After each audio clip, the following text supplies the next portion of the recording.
에서는 독하고 집요하고 끝까지 가고 있고, 윤석열 대통령과 그 가족에 대해서는 소프트하게 해왔다. 그렇기 때문에 지금 오늘 이 자리가 있다라고 생각을 합니다. 자, 한번 따져봅시다. 김만배 씨 자산 2천억 원 동결을 했죠.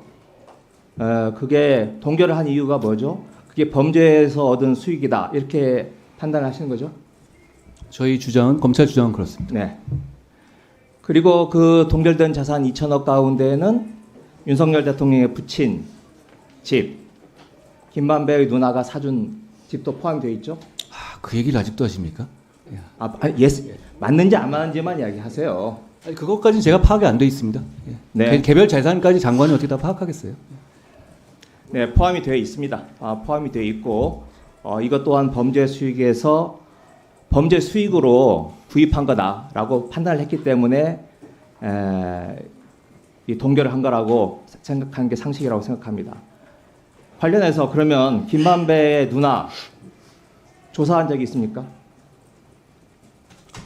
제가 구체적인 그 범죄 수사 내용은 잘 모르겠습니다. 의원님, 김만배 씨가 아니요, 윤석열 대통령의 가족 재산을 산 것이 잘못됐다는 어떤 그런 논리적인 얘기가 지금 도출이 안 되는 상황 아닌가요? 이미 끝난 얘기 아닌가요? 그 부분에 대해서는? 아니요, 검찰이 하나도 수사를 하지 않고 해명하지 않기 때문에. 지금 의원님이 말씀하신 특검은 그것도 수사하겠다는 취지신가요? 당연히 전 들어가야 된다라고 생각합니다. 네. 자, 지금 2천억을 동결한 이유는 이게 범죄 수익에서 왔다라고 판단을 했기 때문에 동결한 거고, 김만배 누나가 이 집을 산 게 2019년 3월입니다.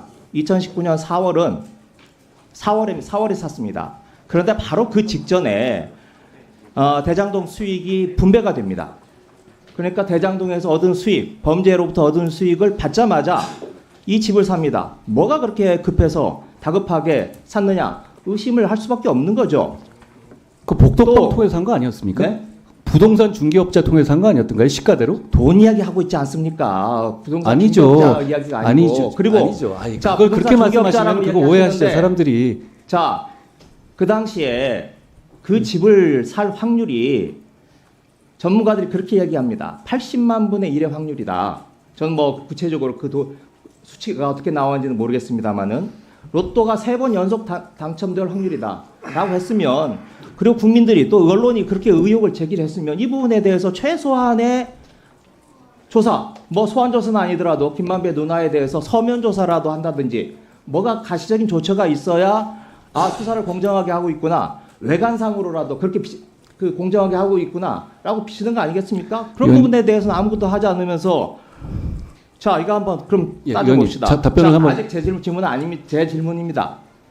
자, 그에 비해서 이재명 대표에 대해서 어떻게 수사를 하고 있습니까? 428억, 이 이야기가 나온 게요, 2022년 지난해 11월입니다. 그때부터 지금까지 이재명 그리고 428억 검색을 해보면요, 2064건의 기사가 검색됩니다.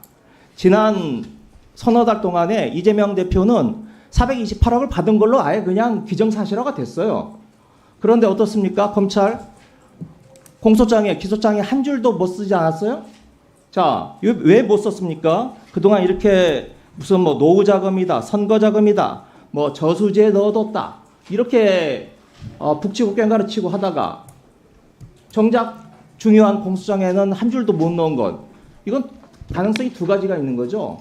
하나는 이재명 대표가 한 푼도 안 받았기 때문에, 사실이 아니기 때문에 일 가능성. 두 번째로는 검찰이 무능하기 때문에 그럴 가능성. 두 가지 중에 하나 알겠습니까? 질문 다 하신 건가요? 아니요. 자, 이렇게 서로 윤석열 대통령 가족과 이재명 대표에 대해서 현저하게 균형이 무너지게 편파적으로 수사를 해왔기 때문에 지금 특검의 필요성이 주장이 되고 있는 거고, 이 자리가 만들어진 거라고 생각합니다. 특히 국민의힘 김기현 당대표께서 2021년 9월에 서울신문에 인터뷰를 하면서 이렇게 말씀하셨습니다. 이게 50억 박상국 건 때문에 나온 겁니다. 특검에 의한 철저한 수사가 필요하다. 이 이야기를 국민의힘 김기현 당시 원내대표가 이야기했습니다. 이제 당대표까지 되셨으니 국민의힘 의원들이 당대표의 뜻을 받들어서 추정해서 이건 특검 신속하게 통과시켜 줄 것으로 기대해 봅니다. 네. 제가 장관님. 답변 예, 드리겠습니다만 답변하시고요. 의원님, 일단 부동산 업계의 현황에 대해서 의원님이 누구보다 잘 아시지 않습니까? 자, 김만배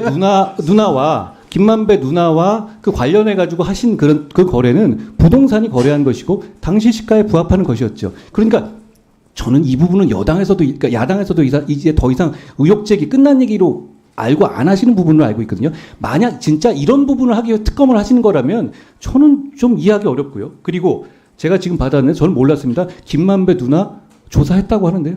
검찰에서. 언제 했습니까? 언제까지는 모르겠어요. 거기까지 말씀드리지만 검찰에서 조사를 했다. 제가 이런 메모를 전달받았습니다. 그러니까 이건 당연히 사실이겠고요. 그리고 아까 그렇게 조사를 했으면 아까도 얘기를 했듯이 자, 장관님 답변만 하십시오. 예. 그리고 지금 아까 말씀하신 것 중에서 이 특검을 해야 되는 이유 중에 하나로서 이재명 대표님에 대한 수사를 너무 강하게 했다는 말씀하셨는데 그렇게 본다면 국민들께서는 이게 특검이라는 거는 누구를 방어하기 위한 맞불놓기 수단으로 활용돼서는 안 된다고 저는 생각합니다. 국민들께서 보시기에 이게 어떤 진실 규명을 하거나 그런 부분이 아니라 이재명 대표에 대한 수사가 너무 강하니까 균형 맞추기 해달라 이렇게 이해하시지 않겠습니까? 그런 용도로 특검이 활용되면 안 된다고 생각하고요. 또 하나는 매번 지금 저번에도 말씀하신 건 수사와 기소를 분리해야 된다고 말씀하시지 않습니까? 그런데 왜 매번 일이 있을 때마다 수사와 기소가 완벽하게 결합된 특별검사제를 주장하시는지 저는 그런 논리적인 모습점도 한번 생각해 보셔야 한다고 생각합니다. 자, 조수진 의원님.